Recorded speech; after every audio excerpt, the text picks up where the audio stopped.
Welcome to the Fear-Free Childbirth and Motherhood podcast with me, Alexia Leachman. Let me help you to take the fear out of pregnancy, birth and motherhood with a mix of real-life stories and experts sharing their wisdom. I'll also be sharing tips to help you to get into the fearless mindset. For mindset support on the journey to motherhood, visit fearlessmamaship.com, where you can clear your fears, anxieties and stresses with the support of a community that gets you. And now, time for the show. Hello and welcome to the Fear-Free Childbirth and Motherhood podcast. My name is Alexia Leachman. Thank you so much for joining me today. So I'd like to start and share with you what you can expect from this podcast. And I think a really good question for us to start with is this one. How do we reduce fear? Now, one of the biggest fears in life is the unknown. And this absolutely applies to pregnancy, birth and motherhood. So for me, one of the best ways that we can reduce fears around childbirth, pregnancy and motherhood is to learn and to become better informed. Now you might hear me say that and think, well, that's obvious, isn't it? Become better informed.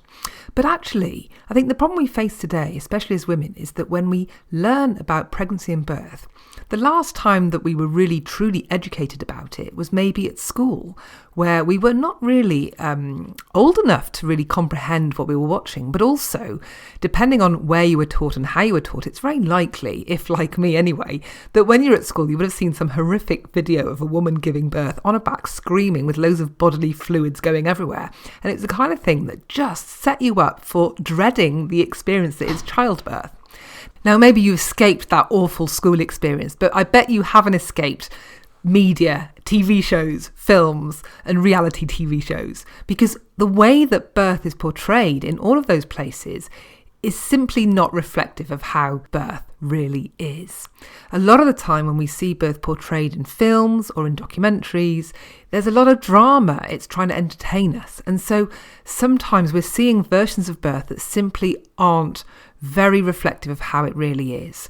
And sometimes this means it can appear very scary, very daunting and very overwhelming. You know, when we're seeing women lying on their backs, screaming in agony, surrounded by an audience, often mostly men in hospital overcoats, then that can really feed a lot of fear among women. And so the way that childbirth is presented to us can often appear as education, but actually it isn't, because it's really entertainment. And so we start to pick up the wrong end of the stick on so many aspects of birth, and this can really feed a lot of fear around birth. Now, I have got a little bit of a bee in my bonnet about this, and I have contributed a chapter to the book Childbirth, Midwifery and the Media, because I think there's a lot more I could say about this. Well, in fact, there is a whole chapter's worth. But if you are interested in how media does portray birth and what some leading birth experts from all over the world have got to say on this, then do check out the book Childbirth, Midwifery and the Media, and you can read so much more into this fascinating topic. But I think what's fair to say is that it is actually happening. And when I say that the media does contribute to fear around birth, then that is a fair statement to make.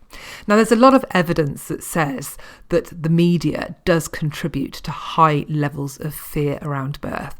And so with this podcast, I really wanted to tip the balance and use media to start really helping us to think about birth in a more positive way.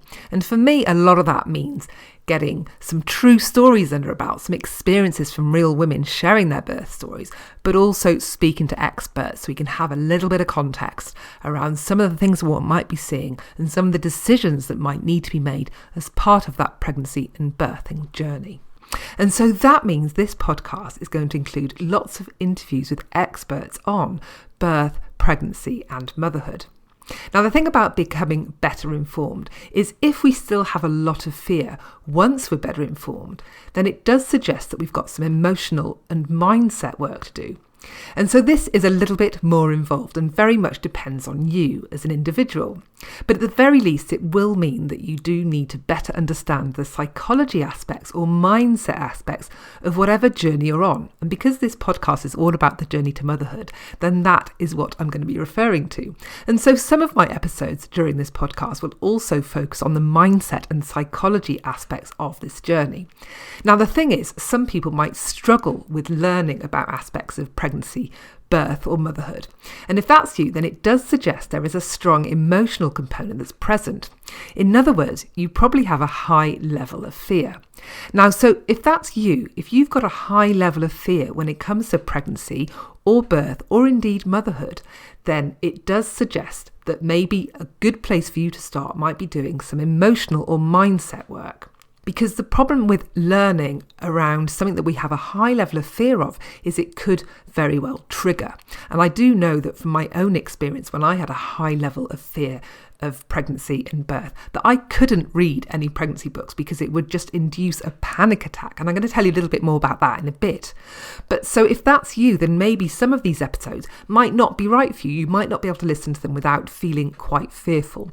And so if that is you, then I would suggest looking at ways of working on the emotional and mindset aspect of whatever it is that you're struggling with. And again, if that is you, then I've got some episodes that will help you, because that is absolutely what I'm all about. I'm all about the mindset, and because of my own journey of overcoming fear, then that is a bit that I really do know quite a bit about and what I want to really support you with. Because my objective with this podcast is really to help you to become fear-free. And that's fear-free when it comes to pregnancy, birth, and motherhood. But the thing is, fear is everywhere on this journey. You know, wherever you are on the journey, if you're planning pregnancy, if you're trying to conceive, if you're contemplating it, maybe you're not even planning it yet, you're just contemplating it, but you're just so fearful of the idea of pregnancy, or you're just not sure if motherhood is right for you, whether you want kids, or maybe you're wrestling with that as a decision for you and your life. You know, maybe you're at that point on your journey. Perhaps you are trying to conceive, and maybe you're wrestling with fertility, in which case there are lots of fears and anxieties and stresses that affect us on that particular part of the journey. But let's say then you are pregnant, and now you're pregnant and maybe new fears come in. You know, there are going to be all sorts of fears that affect us during various parts of the pregnancy journey, and they will change whether you're in your first trimester, whether you're in your second trimester, or in your final trimester. Fears have got a habit of coming and going. They fluctuate, they get stronger, they go away. And one thing that we can always be sure of is fear is most likely to always be present in some shape or form. And so the best we can do really is to become more emotionally resilient. More emotionally resilient means that we're better able to bat them away. It means we're less likely to stay in a place of fear for a long period of time.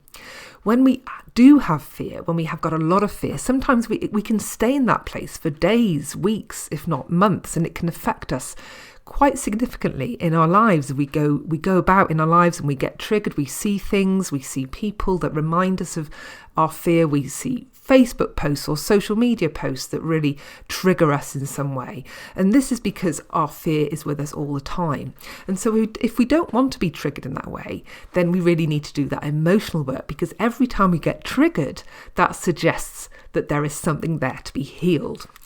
But, you know, whichever way you look at this, I think the best place to get to with fear is to be able to bat it away, not to deny it, but to accept its very presence, and to process it, deal with it, and look it in the eye. And that's what I'm about. I'm about looking your fears in the eye so that when you do have them, you're able to deal with them and move on, not ignore them and run away from them. Because if you run away from them, ignore them, then they're just going to come back and bite you on the bum even stronger, faster, quicker at some other point in time. So I will always encourage people to look their fears in the eye. And so some of my episodes will really be speaking quite directly to those people that do have high levels of fear, strong levels of fear, because as far as I'm concerned, and because of my own journey, the way that I work with people, that is absolutely the best way to go for the long term. If you ignore your fears, run away from your fears, then they're always going to have this power over you, and you're never really going to overcome them. So that's what this podcast is all about, is helping you to get to a place where you are free of fear, where you have acknowledged your fear, overcome your fear, and you are moving forward despite your fear, because that makes you a stronger person. That makes you better able to deal with the challenges of pregnancy, birth, and motherhood. Now, this podcast started life as the Fear-Free Childbirth podcast, and this was down to my own journey to motherhood. So this is a long time ago now, because my youngest is nearly 10, so this is how long ago that was. But back then I was a mindset coach that was mainly working with business owners. And at the time I was also training in a lot of therapeutic techniques, as I realised that when I was working with business owners that were trying to grow their business, scale their business, that the biggest challenge that was affecting them was really around mindset. And so I really wanted to strengthen that aspect of my work and look into ways that I could work with them to help them let go of some of these things that they were struggling with that were really holding them back, that were down to how they were feeling about things, the emotional aspects of how they were feeling about their business. And so because of that, I was learning lots of therapeutic techniques. Now, in amongst all of that, I got pregnant. Nothing planned, it just happened accidentally.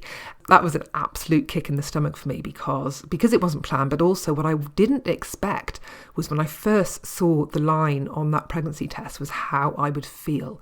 I felt absolutely awful, just numb and filled with doom and terror. And I couldn't even articulate exactly how I felt when I saw that I was pregnant, but it was very dark, it was very negative, and it was incredibly overwhelming.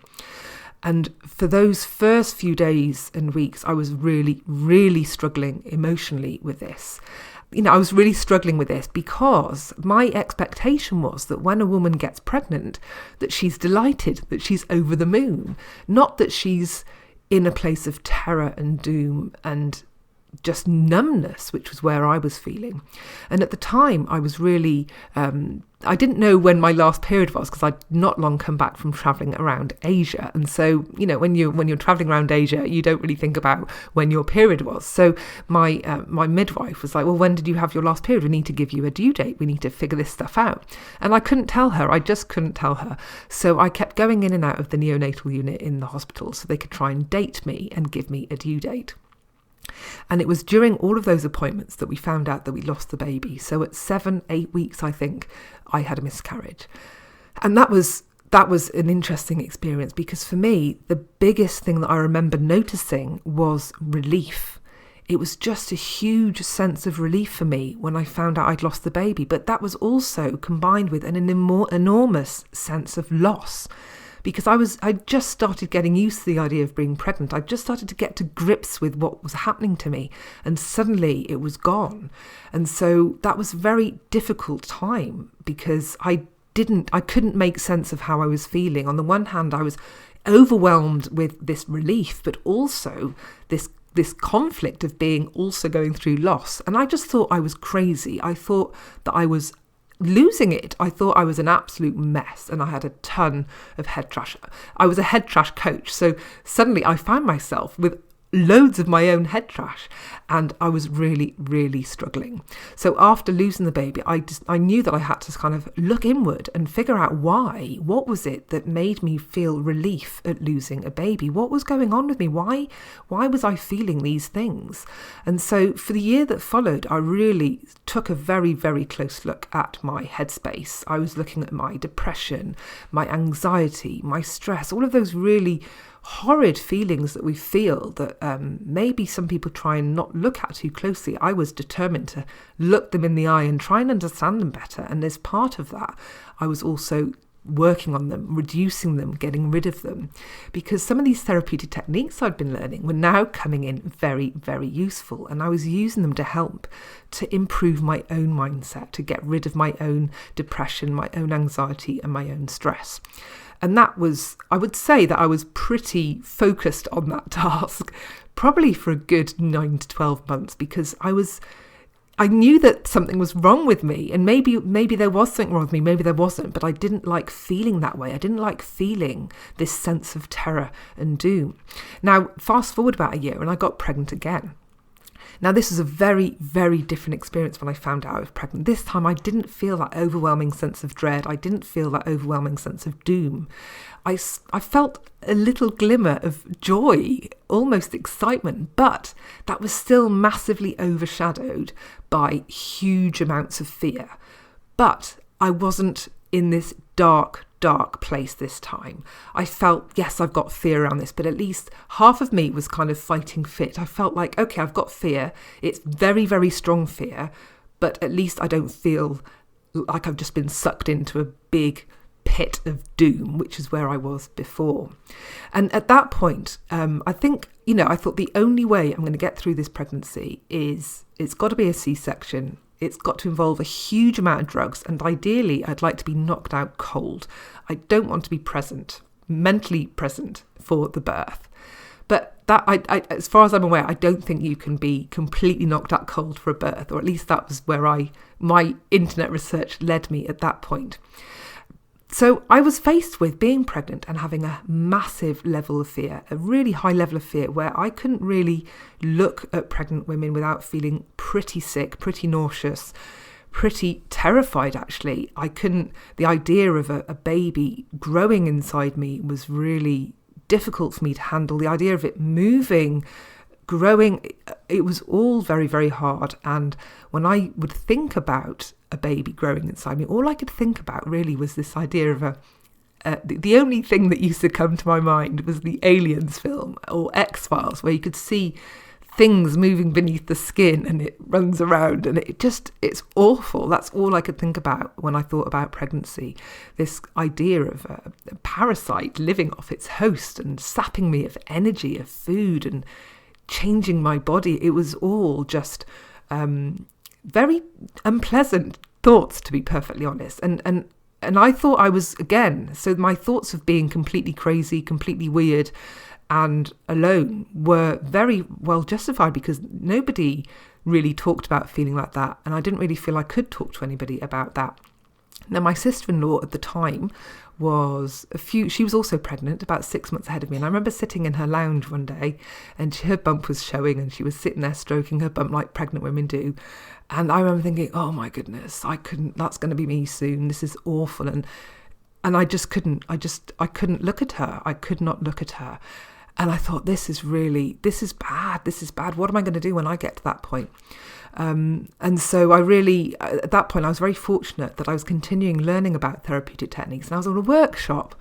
I went to a workshop to learn some more stuff, and we were doing fear clearance that week, which was great, because I was just I had loads of fears, and we had to work around in groups and tell everybody fear we'd like to work on in a pair and that kind of thing.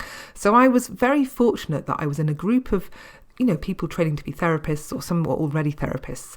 And I was able to just be very open about my fears around pregnancy and birth. And that felt really good, just to be able to talk about them and not feel judged.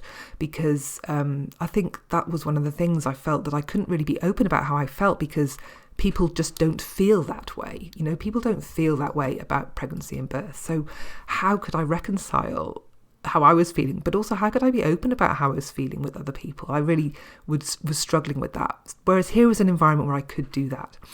And somebody who had heard all my fears suggested that I should check out hypnobirthing, because that would be really ideal for me.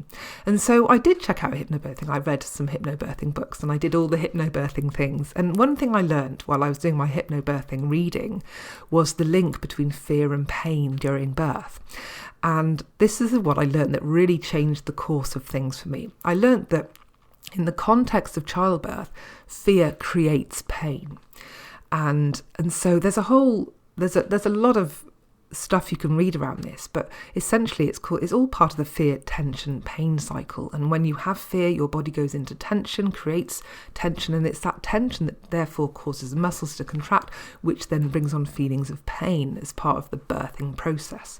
And so when I learned that I figured that if fear creates pain, and pain was one of my biggest fears when I was thinking about birthing a baby, I was like, it's going to be the most painful thing ever. It's going to be the most painful thing. Childbirth is the most painful thing on the planet, after all. That's what we always hear, right?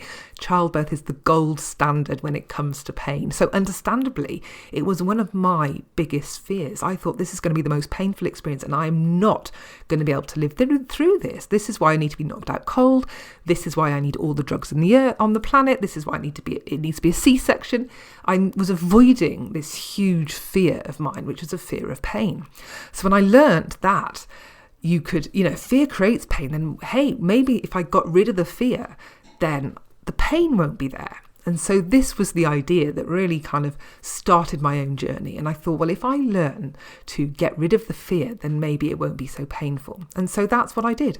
I basically looked at all of the training I'd done over the years in terms of mindset and fear clearance and therapeutic training. And I basically created my own fear clearance technique that was derived from lots of methods. But I needed something that I could do to myself, because a lot of the techniques I'd been training in were techniques that you would go to see your therapist for. There'd be the therapist and there'd be the client, and you would need two people there to have a conversation. Whereas I was on my own, and I didn't have a huge budget for therapy, and I had lots and lots of fears, because when I actually wrote out the fears that I had around birth, there were a lot.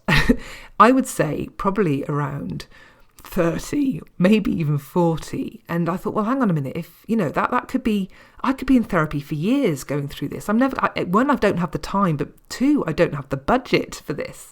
So I knew I needed to try and do this to myself. So that's what I did. I basically figured out a way to work on clearing my own fears. And so this is a technique that I've refined a lot since, and is now known as the head trash clearance method, which I share in both of my books, Fearless Birthing and the Clear Your Head Trash. And so as a result of basically working on my fears I think I basically spent the whole of my second trimester working like a fear clearance demon. And at the end of I think it was month 7, I decided that I would change my birth plan from a C-section to a home birth. And I think that decision alone indicates how much I was able to reduce my fear. There was no way on earth that I would have been contemplated having a vaginal birth, let alone a vaginal home birth, with the level of fear I had. But now I was able to think, hey, not only is it not going to hurt, but I'm going to go for vaginal birth, but I feel so confident about this, I can do this at home. And that is basically what I was working to.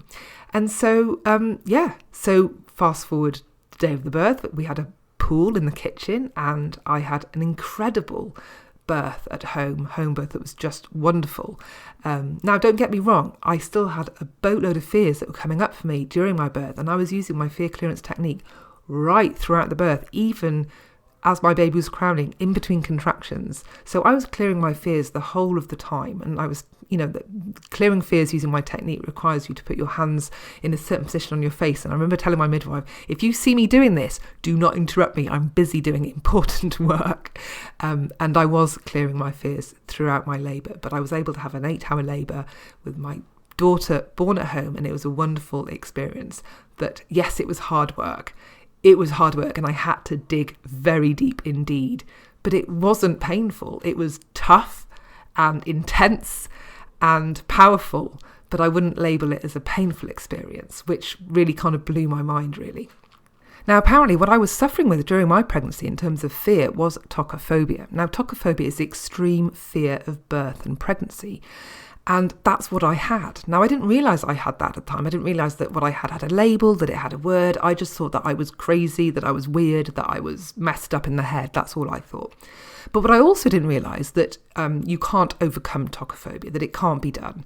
At least that's the what most people will tell you, that if you say that you have tokophobia and you talk to your healthcare provider, then usually they'll recommend that you have a C-section.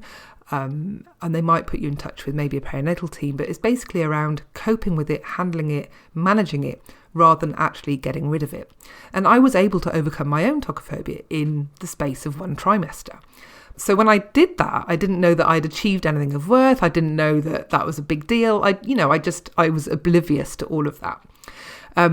So that was my journey, and I didn't realise once I'd had my baby that there was anything to report, that I needed to tell anybody about that experience, because I didn't realise it was any big deal, right? So fast forward a few years, I went back to being a mindset coach, a business coach, and I carried on what I was doing before. Now, fast forward a few years, 4 years to be exact, I got pregnant again. Now, this time I was an older mother, and I was considered geriatric by midwifery standards, or OBGYN standards. And so even though a lot of my old fears didn't come back, I had lots of new fears. And also because I was an older mother this time, the narrative that I was exposed to during my contact with healthcare providers was a lot more fear-based, because there was talk of being induced at 39 weeks because of my age. I was also seeing a consultant throughout the whole of my pregnancy, and so there was lots of fear conversations going on, fear-mongering conversations, sorry, not fear conversations, but really conversations that could easily get you into a fearful place. But as with my previous pregnancy, this time I cleared my fears, and I was really making sure that I was in as good a place as possible, emotionally speaking, throughout that pregnancy.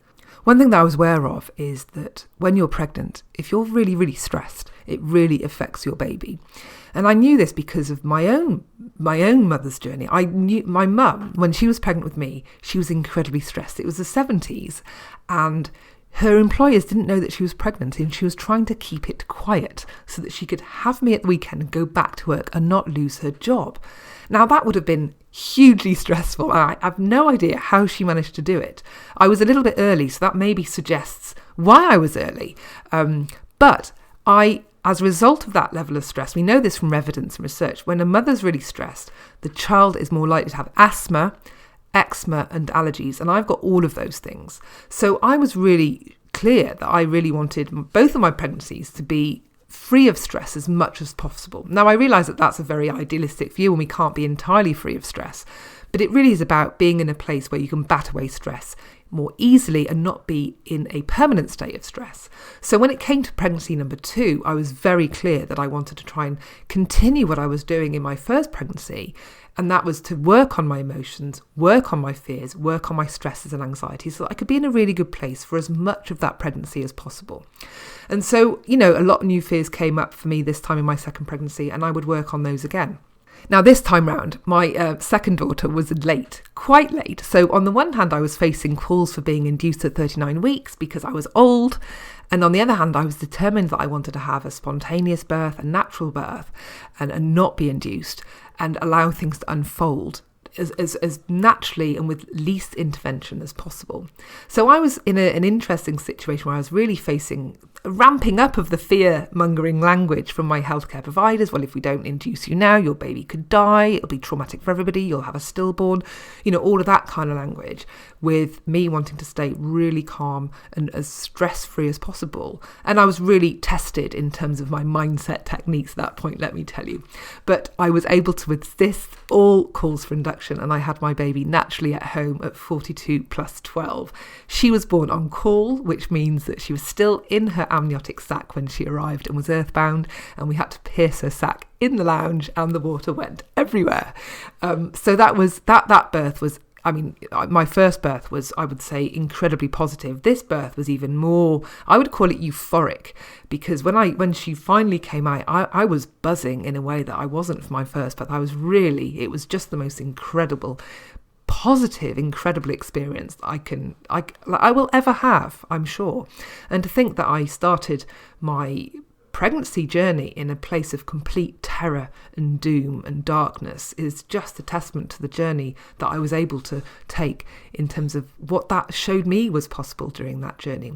Now, what was really interesting was after my baby was born, I was at home breastfeeding, as a lot of new mums do, and I started getting lots of emails from women who I didn't know asking me how I did this. This being going from fearful to fearless twice, and having such positive birth experiences. So I would start, writing these emails when I was breastfeeding, replying to these ladies saying, well, this is what I did. Now, these emails weren't quick, let me tell you, because not only did I have to kind of explain how I unpacked my fears and got loads of clarity what my fears of birth were and fears of pregnancy, but I also had to sort of explain a little bit about my fear clearance technique. And so these emails were naturally pretty long. Now, I remember after a few of these emails came in that I remember thinking, my goodness, this is taking forever. If I get another one of these damn emails, I'm going to write a book. And I got another one of the emails. And so that's it. I had to write the book. Well, I didn't have to, but I felt that it was going to be quicker for me to do that. And so I decided that that's what I would do. Now, I'd already had plans to write a book during that maternity leave. I wanted to write a book called Clear Your Head Trash and talk about this fear clearance method that I'd created, that I was using. But I was at the time using it a lot with my business clients because I was a business coach. So I was really wanting to write a book really for business people to help them to overcome their business head trash. And that was my plan. So I'd already started mapping out a book and I'd started writing that out. But after getting these emails from these women that really wanted to know about how they could overcome their fears of birth and pregnancy, I kind of changed tack. So the Clear Your Head Trash book got parked and I started writing my Fearless Birthing book. Now, I started writing this book when I was 3. My little daughter was 3 weeks old. And by the time she was 3 months, I had a draft written up of about 90,000 words. And I remember thinking, Lex, what have you done? You're a business coach. You help mainly alpha men working on their business head trash. And now you've written a book about pregnancy and birth. This is ridiculous. What have you done? So as I wrestled with that, I decided that what would be the best thing would be to launch a podcast. Why not launch a podcast as a maternity side project? And then I could get some of the key ideas that I share in the book out to the world until the book was ready for publishing, because it's all very well having a draft of a book, but that doesn't mean it's ready to press, print. Not at all. It was very, very rough around the edges, let me tell you. So that's where the Fear-Free Childbirth podcast started, where I started sharing some initial ideas that I'd already written out in my book, so that those women that were still waiting for me to reply to them, because I hadn't replied to all of them, there was still quite a lot of outstanding emails, I could at least direct them to the podcast, because they had a clock ticking, right? They had babies on the way. I had to be really quick about this. And so the original podcast was conceived and launched in a space of about 5 days. My daughter at the time was sleeping brilliantly, and I have her to be grateful for that I was able to achieve so much when she was so young. And so that's where the podcast started. It was really me trying to share as much of these ideas to help women to have a fear-free childbirth as possible. But the podcast has expanded since then, because my work has expanded as well. So the minute the podcast came out, I was getting a lot more emails. I mean, I thought I was getting a lot of emails before then, but suddenly it just mushroomed, and I was getting emails from women all over the world asking me more about how I was able to overcome my fears. They wanted to know exactly how I did that. And so that's where my work really expanded to include videos and online courses, and I created some fear clearance meditations, which are basically audio tracks where if you have a fear, I've got one called Fear of Childbirth and Labour, I've got one called Fear of Pain, Fear of Losing Control. Whatever fear you've got, if you've just got that fear and you want that one cleared, then you can just listen to the audio track. But obviously, if you're like me and you have tokophobia, then you probably have more than the handful of fears that you have. And so I've also created programs, online programs to help you to overcome tokophobia, which is really about helping you to unravel and figure out what all your fears are and then clear them all. Because when you have about 20 to 30 fears, going through, it's impossible for me to predict what kind of fears people have, because fears are so unique to us that I felt it was much better to teach people the technique than record endless amounts of audio meditations that might tackle each and every fear that might exist out there. And so that's where a lot of my online programs come from, where I'm really teaching women the how to use the fear clearance method, how to unravel and unpack the fears that they're experiencing so that they can clear their own fears. And the great thing about doing your own fear clearance like that is it's really empowering. You're able to look your own fears in the eye, you're able to overcome them yourself, and in the process you're learning a really useful, powerful emotional clearance tool that means that whenever you get any kind of fear, stress or anxiety in any aspect of your life, you're able to clear it.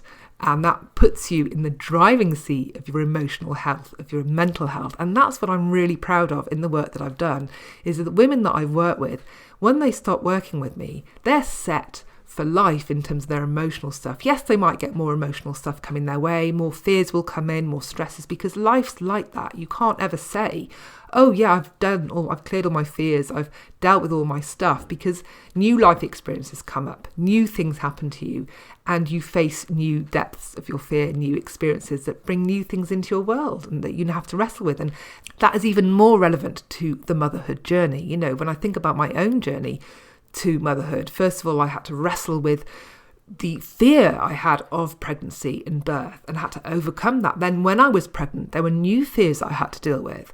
And then as a new mother, I have even more fears. And I've got to handle my kids' emotional health. So now I'm finding that I'm using the fear clearance technique, the head trash clearance method, a lot with my children. So my eldest is, when we recently moved to France in countryside, and there are lots of very, very large spiders where we live.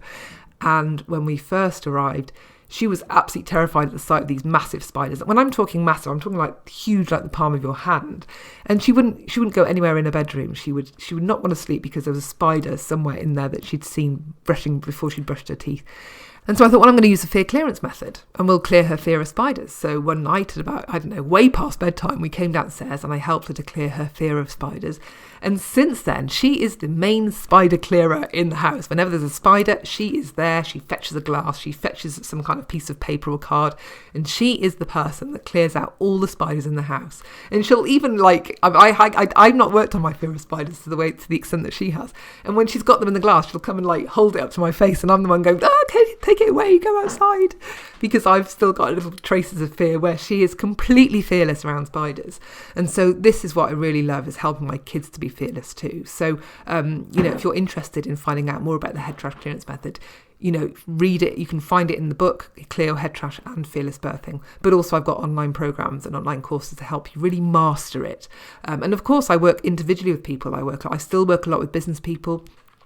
A lot of mamas who are business owners, CEOs that have kids that are trying to wrestle with their head trash and fears, not only around their business but also around motherhood and maybe birth as well, if they're at that point in their life too. So this head trash clearance method really is fantastic for helping you to overcome your fear and continue despite your fears, rather than deny them, run away from them, and let them have a power over you. So if you're listening to this and you've got some fears, let me just talk through some of the things that I've got that can help you, because I've got lots, let me tell you. I really want to help you to be fear-free as much as possible, but not just around birth, pregnancy and motherhood, but also in other aspects of your life, because we can't draw lines around this stuff. You can't, when you're a mum, you can't just say, oh, well, I'm okay with my mothering and aspects of motherhood. But if you've got financial problems, if you've got relationship problems that are in the background, that's going to seep into your life. So really, in terms of helping you to reduce the stress, the fear, the anxiety in your life, it's about once you have a technique like that you can use, you can apply it to all aspects of your life. And then everything starts working in a more smooth fashion. That's not to say that you don't have challenges, that you don't have difficulties that will come up and affect you in your life, but it just means that you can handle them better, that you can cope with them and recover from them more quickly, rather than getting sidelined by them. And that's really what I want help women to do, is really help them to be fearless. And so this is what my mission is to really create and cultivate a tribe of fearless mamas, fearless women who are strong, who are able to not be affected by fear and continue despite their fear. And actually, when you're in that place, you can be calm, you can be strong, you can be fearless and powerful in that role. And I think right now that's what we need in the world, is some fearless women. So if that's what you're interested in, then let me just talk you through quickly some things I've got to help you. So first of all, I did mention my fear clearance meditations. So those at the moment are very much focused around the birth journey, but I will be adding more to that as time goes on. I have got some more general ones as well around anxiety and stress and overwhelm that can really help you to sort of manage the day-to-day. Now, if you're really wanting to really get into the optimal emotional state for birth in terms of preparing emotionally, preparing mentally, then I've got my Fearless Birthing online course. And this is the program, this is my signature program, if you like. And it really teaches you how to unpick and unravel the fears, the anxieties, the stresses that you've got going on in your head, and then clear them. But it also shows you how you can prepare emotionally for any birth outcome. And that means you are prepared for things that do not go as planned, which is probably the only thing that you can rely on happening when it comes to birth, is that it won't go the way that you want. But when you're emotionally prepared, you've built your emotional resilience. You can go with the flow a lot more easily, and therefore when things do change, you can handle it, and you're less likely to get stressed or anxious in the moment, which will affect the birth outcome itself. So by preparing emotionally and mentally like this ahead of the birth, you're more likely to be able to reduce the likelihood of you experiencing a traumatic experience, but you're also more likely to increase the chances of you experiencing your birth as a positive and empowering experience. And this is no matter what the actual birth outcome is or the mode of delivery. So for example, I've worked with lots of women that prepare for a home birth, for example, and end up having an emergency C-section. But if you've prepared for the emergency C-section mentally and emotionally, then when things start changing, when, then suddenly you get put into an ambulance and you're going to hospital, and you're more able to cope with that change, to move with the change, and to respond in a calm way rather than get anxious, tearful, stressed, and a little bit and lose it at that moment, because that's what you mustn't do during labour, is to kind of lose it emotionally, because that will just have an impact on labour. So if you can stay calm as much as possible, this will help you. And also it'll help you to make the new decisions that you might be faced with. And the more you can be involved in your own decision making during birth, the more likely you are to feel that you're in control of that process. And that is what will help you to ensure that you're not experiencing this experience as traumatic. The main feature that that women have when they experience their birth as traumatic is when they don't feel that they're in control of it. It's not around pain, it's about this feelings of control. So if you can do whatever you can to make sure that you feel in control of that experience as much as possible, then you're more likely to come out of that experience feeling like it was positive and empowering for you. We can have really difficult and crappy experiences and they can still be positive and empowering for us. We can see what we're made of. We can see, hey, my goodness, if I've been through that, I can go through anything, and it can strengthen us for life. When you are able to overcome those experiences, you come out with a level of confidence and fearlessness that really does power into all aspects of your life. So building this emotional resilience is really, really, really, I think it's really important in the lead up to birth. But you can't do that in 6 to 8 weeks, right? It takes time. I think you should really start preparing for your birth well before you're pregnant, because you never know what kind of stuff that you might need to wrestle with and overcome. And you want to give yourself as much time as possible. So if you're committed to wanting to really get yourself into the optimal emotional state for birth, and that's what my Fearless Birthing program is. And that's online, that's self-paced. You can do that, start that whenever you want. And there is also forum support as well. So if you have questions, I'm always there to help you through that. Now, this programme is currently being researched through Nottingham University in the UK as a way of helping women to reduce fear, anxiety and depression in pregnancy. So, so if you read about that research, that's the programme that is being used for that. Now, if you've got tokophobia like I did, then I have got specialist tokophobia programmes to help you overcome that. So there's a lot more in-depth work required there, a lot more clearance work, as I'm sure you can appreciate. So depending on what level of support you need, I've got group programmes, I've got one-to-one programmes, and I've got more deep dive programmes to really help you to wrestle with anxiety and depression as part of that as well, because a lot of women that suffer from tokophobia have anxiety and depression as well. And so it can really be a question of having to work on all of those things to really help them to overcome the tokophobia. So if that's you, then I've got programs for you there too. Now, also, since I've started all this, I've had some professionals, so therapists, midwives, doulas, and the like, wanting to use my techniques for their clients. I think all women needs fear clearance at the birth, to be present, somebody there that can help them clear their fears as they arise. And so because I can't be there everywhere, then I'd love that midwives get trained in this and doulas everywhere. So if you're a midwife or a doula or a birth therapist or somebody that works with families in helping them to prepare for birth, then there is professional training for you. So there's a professional training course that you can do, again, all online, so that you can add that as a string to your bow, as a revenue stream as well, if that's something that enables you to sort of add extra bits to what you're doing with your current practice. And then I've also got, now this is a really, really great one. This is the Mummership, and this is a membership community that I've created really for those that want mindset support for the whole of that journey to motherhood. So whether you're thinking about planning a family, you're trying to conceive, you're pregnant or a mama, that's what the Mummership membership is all about. It's a community, and everybody in the community gets access to the head trash clearance method course. And so it's all about helping you to clear whatever head trash you're facing on that journey, whether it's fears, anxieties or stresses. And I'm there to help you. We have regular calls where we all jump on as a group, talk through what's going on. There's a forum in there. There's loads more. There's little mini courses in there to help you with various mindset things as well. I've got interviews with experts on various aspects of things on that journey as well. So really it's it's a low cost membership that enables you to really commit to your own emotional and mental health, but feel supported on the journey. So that's the Mummership membership community.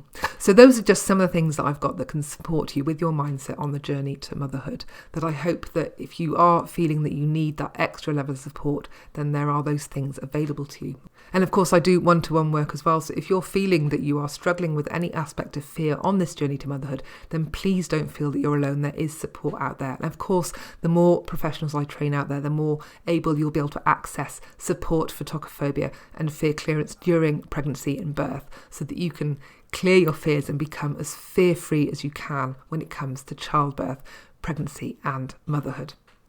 So I'd just like to wrap up now this episode all about the Fear-Free Childbirth and Motherhood podcast, letting you know more about what you expect from the Fear-Free Childbirth and Motherhood podcast, and also what additional support is available to you on this journey.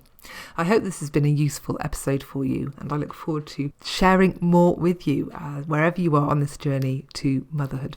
Thank you. Have a great day. Bye for now. Thank you for listening. Fear-Free Childbirth and Motherhood is the online destination for women seeking to take the fear out of pregnancy, birth and motherhood, with fear clearance meditations, mindset courses, professional training and specialist programs for overcoming tocophobia.